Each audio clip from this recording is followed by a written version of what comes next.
Wernher von Braun occupies a singular place in the pantheon of 20th century science and engineering. Lauded as a visionary who helped send humankind to the moon, yet also implicated in one of the darkest chapters of modern history. His life spans two diametrically opposed legacies: as a key architect of Nazi Germany's V2 rocket program, and as the father of the American space program under NASA. A man of immense technical brilliance and ambition, von Braun's trajectory from Nazi SS officer to American hero raises persistent and uncomfortable questions about the intersection of science, politics, morality, and expediency. Werner Magnus Maximilian Freiherr von Braun was born on March 23, 1912 in Wiersitz, then part of the German Empire. The son of a Prussian aristocrat and civil servant, Magnus von Braun Sr., Werner enjoyed a privileged upbringing that emphasized classical education and discipline. But it was not Latin or law that captivated the young von Braun. It was the stars. Inspired by Hermann Oberth's book, The Rocket into Interplanetary Space, von Braun became obsessed with space travel.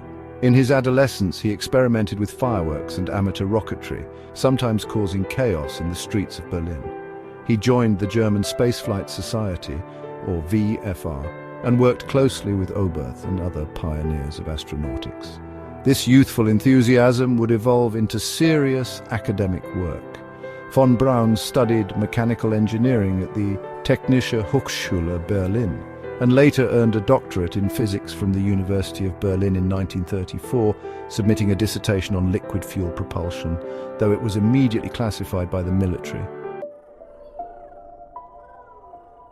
The rise of Adolf Hitler and the militarization of Germany transformed von Braun's research from theoretical exploration into military application. In 1937, von Braun became the technical director at the Peenemünde Army Research Center, where he led the development of the Aggregat-4, or A4 rocket, later renamed the V2, Vergeltungswaffe 2, or Vengeance Weapon 2.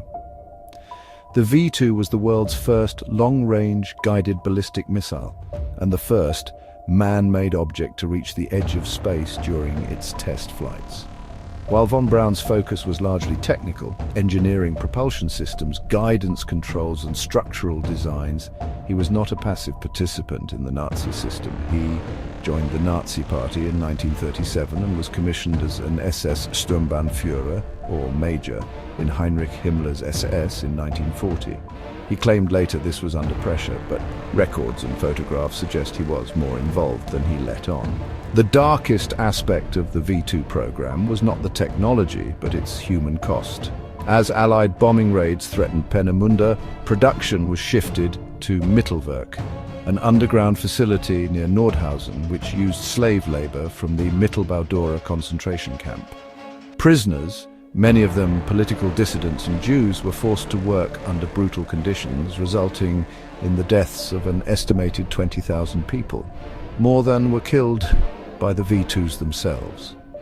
While there is no evidence that von Braun directly inflicted abuse, he was aware of the conditions and made visits to the site. In 1944, von Braun was briefly arrested by the Gestapo, allegedly for defeatist remarks and suggestions that his real interest was space travel, not military conquest. He was released after intervention by Heinrich Himmler and Albert Speer, as the regime could not afford to lose its most valuable rocket scientist. As the Third Reich collapsed in 1945, von Braun and his team fled the advancing Soviet forces and surrendered to the Americans in Bavaria. His motivations were pragmatic. He knew that American custody offered the best chance of continuing his scientific work. The US military, realizing the strategic value of German scientific expertise, initiated Operation Paperclip, a clandestine program that brought over 1,600 German scientists and engineers, including von Braun, to work for the US government, often bypassing rules about former Nazis. Von Braun and his colleagues were relocated to Fort Bliss, Texas, and later Redstone Arsenal in Huntsville, Alabama, where they began working on military rocketry for the US Army. His past affiliations were sanitized in official documents, a move that would later haunt public perceptions of both him and the American space effort. The Cold War ignited a new kind of arms race, one not only of missiles but of symbolic dominance in space. In this climate, von Braun's talents found a new, less destructive outlet. In the 1950s, he became a public figure, appearing in Walt Disney's televised specials like Man in Space in 1955, which helped ignite American interest in rocketry and science. In 1958, after the Soviet launch of Sputnik, the United States created the National Aeronautics and Space Administration, NASA.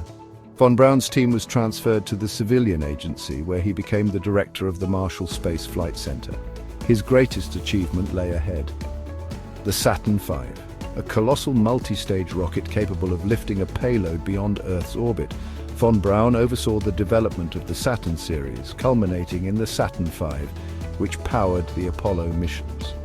In 1969, Apollo 11 landed humans on the Moon, a technological triumph that would have been impossible without von Braun's leadership.